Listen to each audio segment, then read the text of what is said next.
Hello friends, मैं हूं CA रुचि गोयल। आज मैं आपके साथ बहुत ही important income tax update share करने वाली हूं। ये अपडेट सभी टैक्स पेयर्स के लिए बहुत ही बेनिफिशियल रहने वाला है। इस अपडेट में ये बोला गया है कि अगर आपने पिछले पुराने अपने असेसमेंट ईयर्स की रिटर्न तो भरी थी, but for some reasons ITR 5 आप डिपॉजिट नहीं करा पाए थे, आपने सबमिट नहीं की थी, तो अभी भी वन टाइम वैलिडेशन अपॉर्चुनिटी मिली है और आप अब उसको सबमिट करा सकते हैं। तो आइए चलते हैं सर्कुलर की ओर। आप देख रहे हैं सर्कुलर जो कि आया है इनकम टैक्स डिपार्टमेंट से, CBDT से। इसमें कहा गया है कि वन टाइम रिलैक्सेशन मिला है आपको वेरिफिकेशन करने के लिए अपनी टैक्स रिटर्न्स को for assessment year starting from 2015-16 से लेके 19-20 तक। मतलब अगर आपने 2015 से लेके 2020 तक की असेसमेंट ईयर्स की रिटर्न तो फाइल की थी, बट फॉर सम रीजंस आप ITR 5 सबमिट नहीं कर पाए थे या वेरीफाई नहीं कर पाए थे, तो अभी भी आपके पास अपॉर्चुनिटी है उसको वन टाइम वैलिडेट करके सबमिट करने की।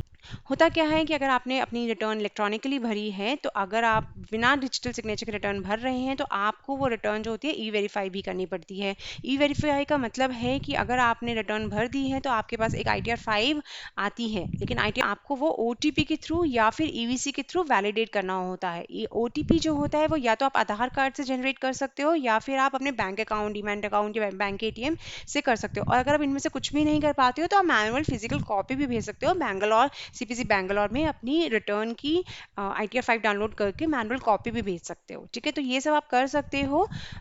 अगर आपने रिटर्न भर दी है उसके बाद। और अगर आपने नहीं भरी है फॉर सम रीज़न, आपने रिटर्न तो भर दी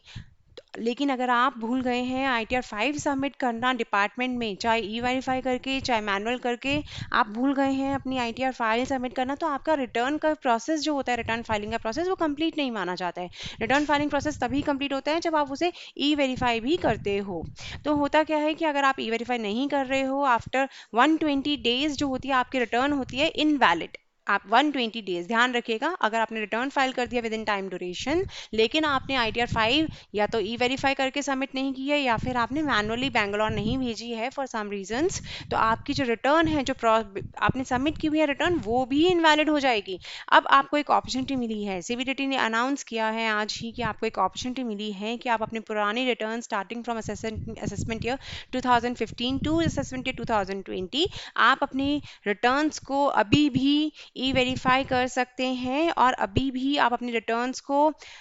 मैनुअल भेज सकते हैं बैंगलोर में, और आपके रिटर्न्स जो हैं वो वैलिड हो जाएंगी, आपके रिटर्न्स जो है वो कंप्लीट हो जाएंगी, सबमिशन कंप्लीट हो जाएगा उनका। तो आइए चलते हैं उस पैराग्राफ की और जो ये बोलता है। थर्ड पैराग्राफ में अगर आप देखेंगे कि अगर आपके कुछ रिटर्न्स पेंडिंग हैं because of non submission of ITR 5 form, सिर्फ इस वजह से, ये ध्यान रखिएगा, आपके non submission of ITR 5 reason होना चाहिए आपके रिटर्न पेंडिंग का रीजन। ठीक है, तो अगर आपकी रिटर्न जो है वो पेंडिंग है ITR 5 फॉर्म के नॉन सबमिशन की वजह से इन असेसमेंट ईयर्स के लिए, और आपने जो रिटर्न भरी थी वो भर दी, टाइम जो अलाउड होता है 139 के अंडर, उसके अंडर आपने टाइम लिमिट के अंदर अपनी रिटर्न भर दी थी, लेकिन समहाउ आप ITR 5 नहीं सबमिट कर पाए, तो आपको अभी भी अपॉर्चुनिटी मिल रही है कि आप अपना duly signed physical copy Bangalore भेज सकते हैं। अगर आप चाहते हैं तो मैनुअल भेजना तो आप बैंगलोर भेज सकते हैं, और अगर आप EVC या OTP के थ्रू भी अगर आप अपडेट करना चाहते हैं, ई-वेरीफाई करना चाहते हैं, तो अभी भी आप कर सकते हैं, बट आपको ये सारे काम जो है वो 30 सितंबर 2020 से पहले करने होंगे। तो आपको जो टाइमलाइन मिला है वो 30 सितंबर 2020 का मिला है। आप अभी भी अपनी ITR 5 को ई-वेरीफाई या फिर मैनुअली सबमिट कर सकते हैं बैंगलोर में, और आपके पुरानी रिटर्न स्टार्टिंग फ्रॉम असेसमेंट में 15-16 से 19-20 तक की रिटर्न जो है वो सारी कंप्लीट हो जाएगा आपका सबमिशन प्रोसेस। इसके साथ साथ उन्होंने ये भी कहा है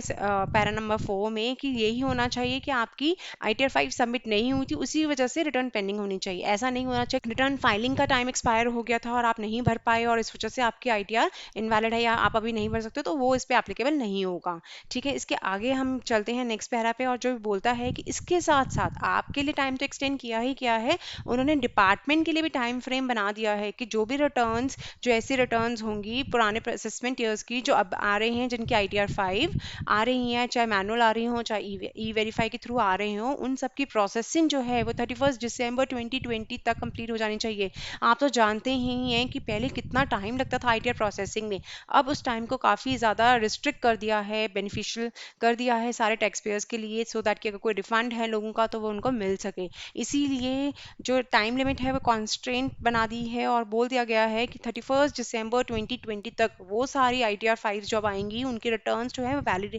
प्रोसेस हो जानी चाहिए, कंप्लीट हो जानी चाहिए उनका प्रोसेस। चाहे वो इंटीमेशन भेजना है तो इंटीमेशन भेज दीजिए, आपको रिफंड इशू करना है तो रिफंड करना पड़ेगा, जो भी है वो सब प्रोसेस हो जाना चाहिए। तो ये बहुत ही इंपॉर्टेंट अपडेट आया है आज ही इनकम टैक्स डिपार्टमेंट के थ्रू। काफ़ी स्टेप्स ले रहा है डिपार्टमेंट टैक्स पेयर्स की सहूलियत के लिए, उन्हें एडवांटेज देने के लिए, इस पैंडमिक को ओवरकम करने के लिए। आई थिंक आपके लिए भी बहुत इंपॉर्टेंट होगा, आप में से कोई ना कोई ज़रूर होगा जो कि अपनी पुराने रिटर्न्स तो फाइल कर दिया था लेकिन for some reasons e verify नहीं कर पाया था या भूल गया था टाइम, क्योंकि टाइम लिमिट इतना बड़ा होता है कि हम इसको प्रोक्रास्टिनेट करते रहते हैं और लेट करते रहते हैं, डिले करते रहते हैं और समहाउ ये मिस हो जाता है, तो हम उसके बाद इसको नहीं कर पाते हैं, कुछ भी नहीं कर पाते। अभी एक अपॉर्चुनिटी मिली है तो आप अपनी रिटर्न्स को वैलिड में कन्वर्ट कर सकते हैं। और आप तो जानते ही हैं अगर आप अपनी रिटर्न भरते हैं लेकिन आप वेरीफाई नहीं करते हैं तो वो वैलिड रिटर्न नहीं होती है और उसके भी अपने कॉन्सिक्वेंसेज होते हैं। डिपार्टमेंट कभी भी नोटिस भेज सकता है अगर आपके ऊपर कोई टैक्स ड्यू था या कोई आपकी असेसमेंट ड्यू थी और आप नहीं रिटर्न को ढंग से फाइल नहीं कर, क्योंकि अगर आपने रिटर्न को ई वेरीफाई नहीं किया था या वेरीफाई नहीं किया था, आपने आईटीआर 5 सबमिट नहीं की थी तो वो कंप्लीट ही नहीं हुआ वेरिफिकेशन प्रोसेस। तो कंप्लीट जब रिटर्न ही फाइलिंग कंप्लीट नहीं है तो आपको डिपार्टमेंट कभी भी नोटिस भेज सकता है कि आपने रिटर्न भरी ही नहीं, एज वो रिगार्ड करेगा कि रिटर्न भरी ही नहीं, तो आपको कभी भी नोटिस आ सकता है। तो इस बात को ज़रूर ध्यान रखिएगा। और अगर आपकी कोई भी रिटर्न आपकी या आपकी जान पहचान वाले की किसी की भी रिटर्न ड्यू थी या आईटीआर 5 सबमिट करना ड्यू थी और आपसे किसी ने इंक्वायरी की हो कभी कि आईटीआर 5 का टाइम जा चुका है मैं क्या करूं, तो आप उन्हें अभी भी एडवाइस दे सकते हैं, आप मेरी वीडियो भी इनके साथ शेयर कर सकते हैं क्योंकि ये बहुत इंपॉर्टेंट अपडेट है। तो आप भी इसे ज़रूर देखिए और लोगों के साथ भी शेयर ज़रूर कीजिए। और अभी तक आपने मेरा अगर चैनल भी सब्सक्राइब नहीं किया है तो आई वुड रिक्वेस्ट कि आप मेरा चैनल भी सब्सक्राइब ज़रूर कीजिए क्योंकि हमेशा हम आपके साथ नए अपडेट लेके आते हैं जो आपके लिए बहुत इंपॉर्टेंट होते हैं। Thank you.